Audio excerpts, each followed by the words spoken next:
मानुष जन्म पाए कर नहीं रटे हरि नाम, जैसे कुआं जल बिना बनवाया क्या काम।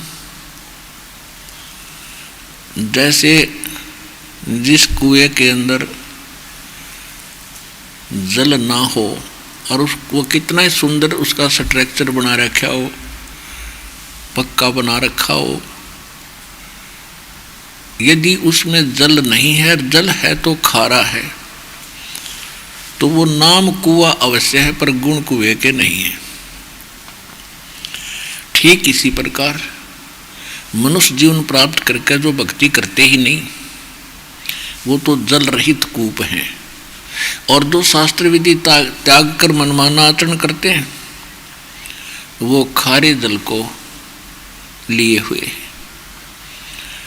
तो परमात्मा कहते हैं कि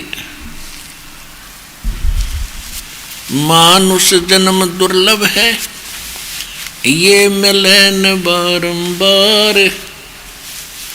जैसे तरवर से पत्ता टूट गिरे, बहुर न लगता डर। एक बार मानुष जीवन अपने हाथ से छूट गया, फिर यहाँ आप इसी रूप में नहीं आ सकते।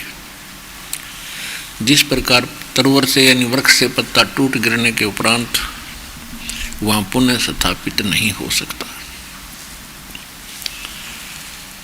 तो इसलिए परमात्मा कहते हैं,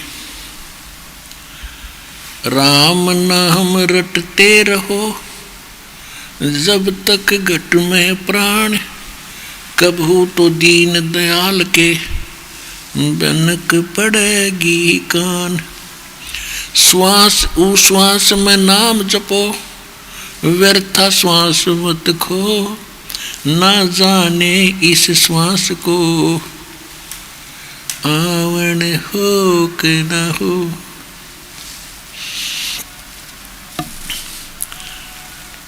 सांस सुफल सोए जानियो, जो सुमरण में जाए, बाकी श्वास व्यर्थ गए, कर कर नाना उपाय। राम रटत कन्या बलि, साकेट भलो न पूत। जैसे छेरी के गल में गलथना, जिसमें दूध ना मूत।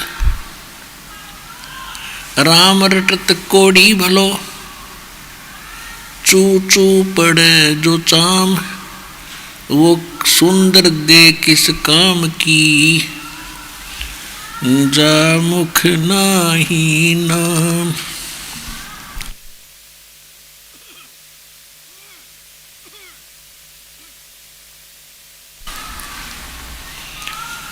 कबीर जिव्या तो वाए भली, जो रटे हरि नाम।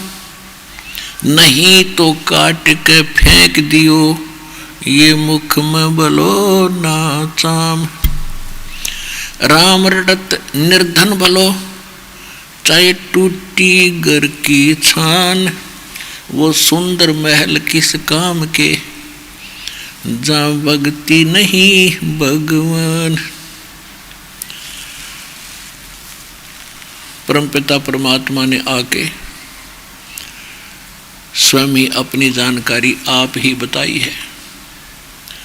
हम जिस लोक में रहते हैं, ये ब्रह्म का लोक है, सरपुरुष का लोक है। इसके 21 ब्रह्मांड का अक्षेत्र है।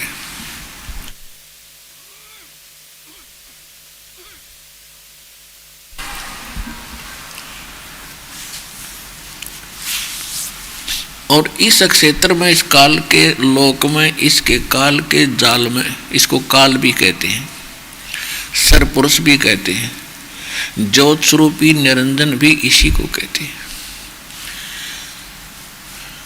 तो हम यहाँ आकर फंस गए अपनी गलती से। हम परमात्मा को रिजेक्ट किया हमने, और इस काल भगवान को चुना। हृदय से इसको हम चाहने लगे सतलोक में, और जिस कारण से परमात्मा के दिल से हम उतर गए। और परमेश्वर ने फिर हमारी इच्छा से, हमारी प्रबल इच्छा थी इसके साथ आने की, तो यहाँ भेज दिया। और फिर हम यहाँ आकर के इसने इतने दुखी कर दिए, ये हमें जानबूझकर सताता है, परेशान करता है। इसलिए सताता है कि हम इसके संतान नहीं हैं। हम परमपिता परमेश्वर कबीर देव जी की संतान हैं, चाहे चींटी है चाहे हाथी है, आज गधा बना चाहे कुत्ता चाहे सूअर बना, चाहे किसी मजहब धर्म के अंदर रह रहा है, चाहे कोई रंक है या सेठ है, राजा है, ये सभी आत्माएं, चाहे ब्रह्मा विष्णु महेश ये देव हैं, अन्य जितने देव हैं, ये सभी परमात्मा कबीर जी की आत्मा हैं। और इसने वहाँ गलती करी थी काल भगवान ने, जो उस लोक में शोभा नहीं देती, जो वहाँ ऐसा करने वाले को निष्कासित कर दिया जाता है, जिस कारण से इसको वहाँ से निष्कासित किया। इसने अपनी गलती की सजा पाई और विरोध भगवान से शुरू कर दिया। ये आप जी को इसलिए सताता है कि जितने आप दुखी होगे उतना ही आपका पिता दुखी होगा, इसलिए आपका जीवन हराम कर रखा है। आपको पता ही नहीं था अभी तक हम ये कष्ट क्यों भोग रहे हैं। आप हमारे को ऐसे रोका हुआ इस काल भगवान ने जैसे कसाई बकरे पालता है। पुण्यात्माओं, प्रथम बार तो आपको ऐसा लगता है कि ये कोई कथा हुई, ये कोई कहानी हुई, हमने कभी सुना ही नहीं। भगवान बड़ा दयालु है, कैसी बढ़िया मौसम बनाया है, कैसे फल फ्रूट दिए हैं, कैसी बढ़िया कनक बाजरा ज्वार बनाई है, कितनी शीतल हवा चल रही है, दिन रात बनाए हैं, और बढ़िया दरिया बह रही है, शीतल जल इनके अंदर है।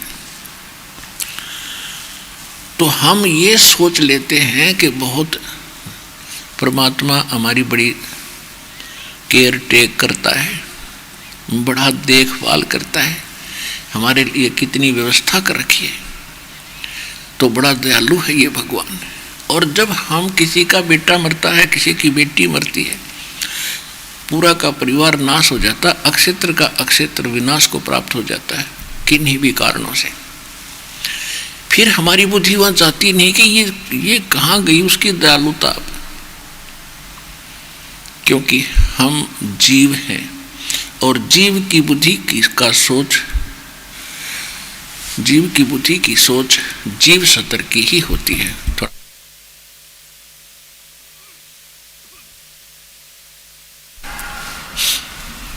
और यदि हम इतना विचार करते तो कोई ना कोई विकल्प खोजते, अवश्य कभी चर्चा करते कि ये क्या जीवन हुआ भाई। कल तक ये व्यक्ति अपने बच्चों में कितना प्यार से रह रहा था, और जिस मकान को बनाने में इसने अपना जीवन न्यौछावर कर दिया, जो संपत्ति इसने संग्रहित करी, और वो सारी छोड़ कर चला गया। तो ये इससे आगे हम सोच नहीं सके थे, और ये मान लिया था ऐसे तो भाई होया ही करे, ये तो होता ही है। तो जब तक हमें कोई विकल्प नहीं है तो हमारी यही सोच रहेगी कि ऐसा तो होता ही है। अब इस ज्ञान से पता चलेगा कि ये गलत हो रहा है और हमारी गलती का परिणाम हमें भोगने को मिल रहा है।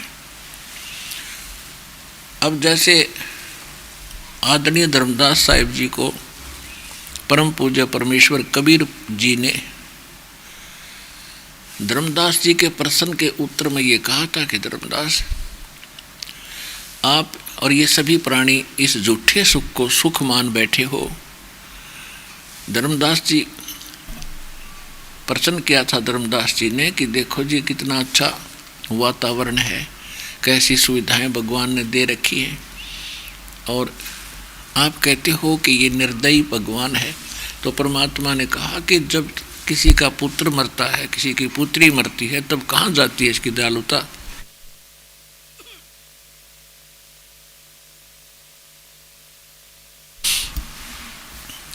तो परमेश्वर ने बताया कि धर्मदास, मान चाहे मत मान, मैं बताऊंगा तत्व ज्ञान। इसने आपको अपने स्वार्थवश पाल रखा है। उसके लिए इसने अपने 3 पुत्र छोड़ रखे हैं, यहाँ के प्रधान बना दिए।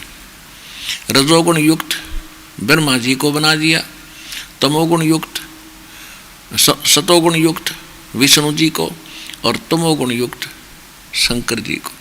और ये तीनों ही आपको आपकी उत्पत्ति का, आपकी यहाँ स्थिति यानी आरोग के रखने का और मारने के तीनों कारण हैं, यही कारण है।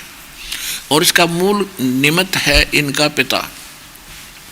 उसको शराब लगा हुआ है 1 लाख मानव शरीरधारी प्राणियों का आहार करने का, और जिसके लिए इसने अपने 3 पुत्र तुम्हारे रखवाले छोड़ रखे हैं, जैसे कसाई बकरे पालता है। अब यहां प्रश्न उठता है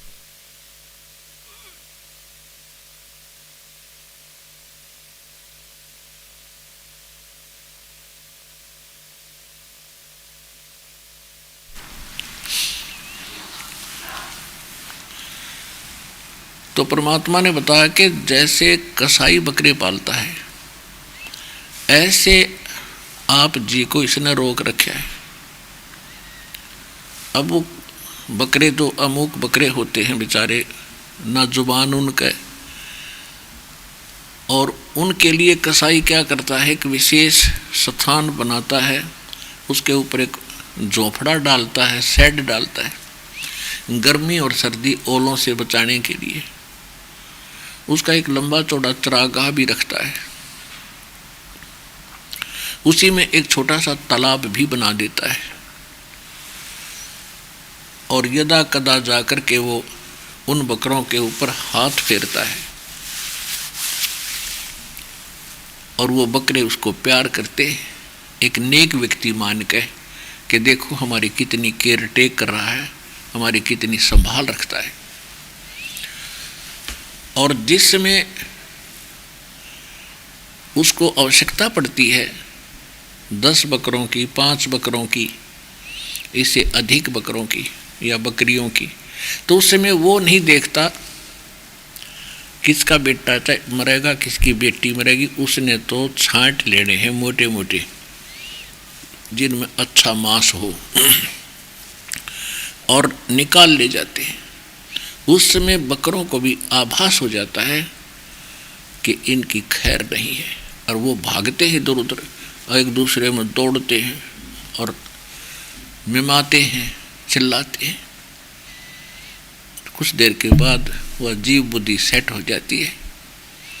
तो परमात्मा कहते हैं कि आप जी को इस काल भगवान ने ऐसे रोक रखा है, तेरी समझ में आओ चाहे मत आओ, ये फाइनल समझ लेना। अपने आत्माओं, आज तक हमारे को ये ज्ञान सुनने को मिला ही नहीं था, और प्रथम बार सुनते हैं तो ये बुद्धि काम कति करना बंद कर जाती है कि यह कैसे हुई भाई, ये कैसे होगा। पता नहीं कितने ऑब्जेक्शन और कितनी शंकाएं आपके अंदर अंकुर कर लेती हैं।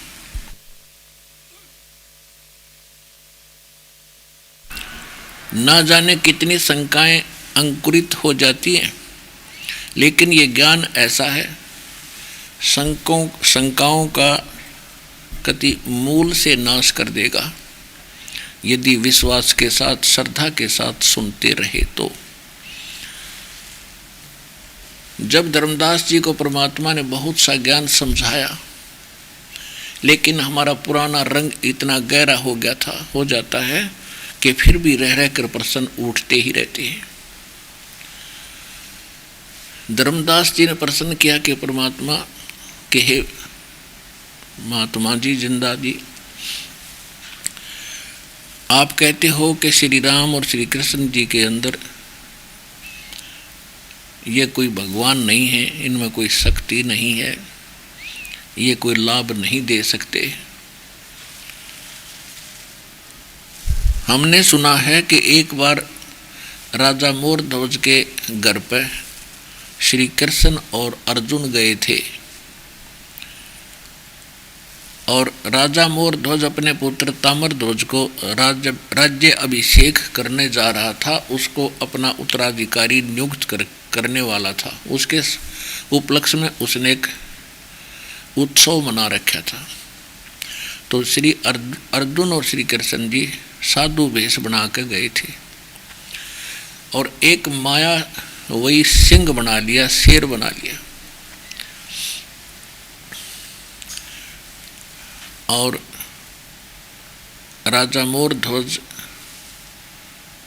से कहा, क्योंकि उस समय जितने भी राजा होते थे धार्मिक बहुत होते थे और संतों का विशेष आदर करते थे, संतों की एक एक बात पर वो पूरा विश्वास किया करते थे। तो उन्होंने ताम्र ध्वज मोर ध्वज राजा को श्री कृष्ण जी ने साधु वेश में कहा था कि हमारा शेर पहले आहार करेगा, उसके बाद हम भोजन करेंगे। तो मोर ध्वज राजा ने कहा था कि जैसे आपकी इच्छा होगी भगवान, पहले आपके सिंह को ही भोजन कराएंगे। फिर साधु वेश में श्री कृष्ण जी ने कहा था कि सुन ले राजन, ये किसी पशु का मांस नहीं खाता, ये मनुष्य का मांस खाता है। अब राजा ने कहा कि जो आपकी आज्ञा वही होगी, मनुष्य का ही लाऊंगा। फिर कहा कि किसी पल्लेदार को मत पकड़ लाना, ये आपके घर के सदस्य का मांस खाएगा। तो मोर ध्वज राजा ने कहा कि जो आपका हुक्म वही होगा। और साथ में ये भी कह दिया था कि आज जो मेरे शेर का आहार बनेगा वो सीधा स्वर्ग जाएगा। अपनात्माओं विवेक देखो, अब राजा को लगन लगी कि मेरा नंबर आवे आज, ये शरीर तो असंख्य खत्म हो लिए हमारे, और ऐसा गोल्डन चांस, ऐसा स्वर्ण अवसर कि स्वर्ग सीधा मिलने जा रहा है। तो उसने कहा कि तीनों इकट्ठे हो गए, तीन प्राणी थे घर पे, एक ताम्रध्वज उनका पुत्र और मोरध्वज की पत्नी। अब तीनों ने मिलकर सलाह बनाई। राजा ने कहा कि मेरा नंबर आने दो, बेटा राज करेगा, आप अपने पुत्र के साथ रहना, मैं शेर का आहार बनूंगा।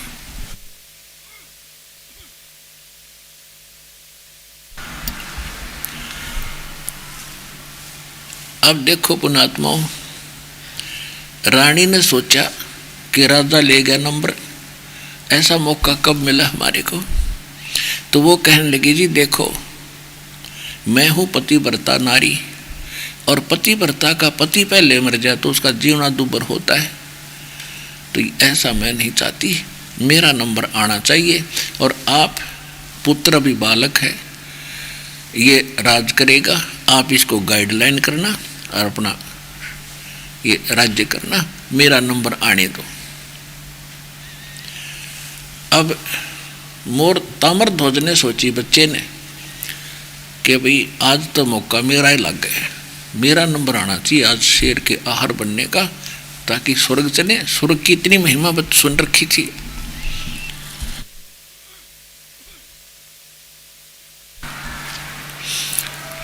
स्वर्ग प्राप्ति के लिए ऋषियों ने हजारों वर्ष साधनाएं की थी, और एक आज सहज में मिलन लग रहा है, जो शरीर तक छूटना है एक दिन, ये किसी का रहा ना रहे। तो उस लड़के ने क्या स्कीम बनाई कि देखो आज तक तो माता पिता ने मुझे पाला ही पाला है, आपका मेरे ऊपर कितना ऋण है, और आज आप मर गए कोई सा, तो मैं तो ऋण मुक्त कभी हो ही नहीं सकता, इसलिए मैं शेर का आहार बनूंगा और आप अपना संभालो राज्य। अब सामने वो साधु रूप में बैठे श्री कृष्ण जी। तो श्री कृष्ण जी ने कहा कि भाई तुम कोई बात करोगे या वैसे ऐसे ही अपने समय व्यर्थ कर रहे हो। मैं करता हूँ फैसला तुम्हारा। तो उन्होंने कहा हाँ जी आप ही कह दो, हमसे निर्णय नहीं हो रहा। कहा कि आप अपने पुत्र को आहार कराओ और इसको तुम दोनों ही काटोगे आरे के द्वारा, दोनों, जैसे लकड़ी काटने का आरा होता है, इसके सिर से काटने लगना और बीचों बीच काट दो। उसी समय तैयार हो गए आदेश संत का। अब सूक्ष्म वेद में कहा है कि महिमा की जय संत की, तन मन धन सब दे, शर्मा टाड़ा नहीं, मोर धवज लख ले। दोनों मात पति पत्नी आरा लेकर खड़े हो गए और फिर कहा था संत ने, संत वेश में श्री कृष्ण जी ने, यदि इस सारे प्रोसीजर के दौरान तुम्हारी आंखों में आंसू आएंगे तो मेरा शेर भोजन नहीं खाएगा, निर्मोही का आहार करेगा। पक्का दिल कर लिया तीनों के तीनों ने और लड़के को काटने लग गए। इसी दौरान कहा कि इसका लेफ्ट पोर्शन, बायां अंग किसी काम नहीं है, केवल दाएं को, राइट साइड वाले को खाएगा। अब तब तक वो आधा सिर कट लिया था। तो लड़के ने आंखों में आंसू आ गए और तब तक हाँ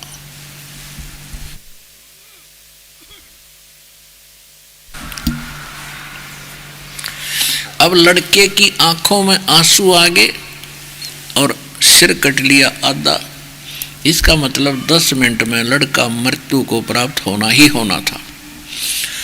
तो उसकी आंखों में आंसू देखकर वो संत उठकर चल पड़े और कहा कि भाई तुम तो कमज़ोर दिल के आदमी हो, तुम तो परेशान होकर के आहार करा रहे हो, तुम्हारी सच्चे हृदय की यह भेंट नहीं है, हमें स्वीकार्य नहीं, हम चले।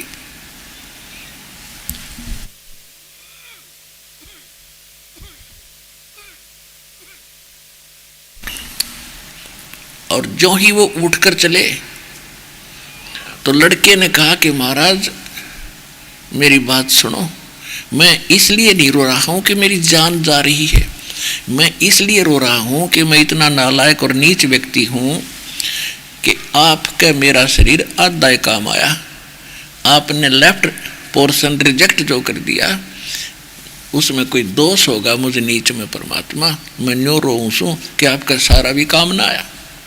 इतना कहकर बालक मर गया। दोनों राजा मोरध्वज और उसकी पत्नी चरणों में गिर गए, कहने लगे भगवान वो तो बालक था, उसका नर्म हृदय था, रो पड़ा, आप हम में से किसी को भी काट लो, हम नहीं रोएंगे। इस बात पर प्रसन्न हुए।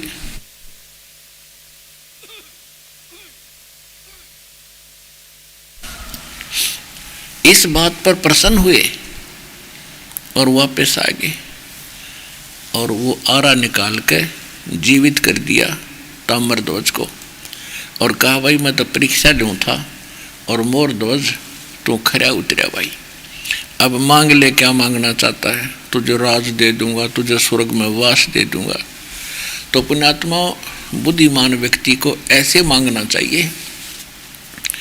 तो मोरध्वज राजा ने कहा कि हे संत जी, मुझे राजपाट और स्वर्ग की आवश्यकता नहीं, मुझे भक्ति दान दे दो और भक्तों संतों का मैं सत्कार करूं और मुझे केवल भक्ति दान दे दो। तो उसने कहा कि तू मांग ले, तुझे ऊपर का बहुत कुछ स्थान में दे सकता हूं। कि नहीं, मुझे मोक्ष, मुझे तो भक्ति दान दो।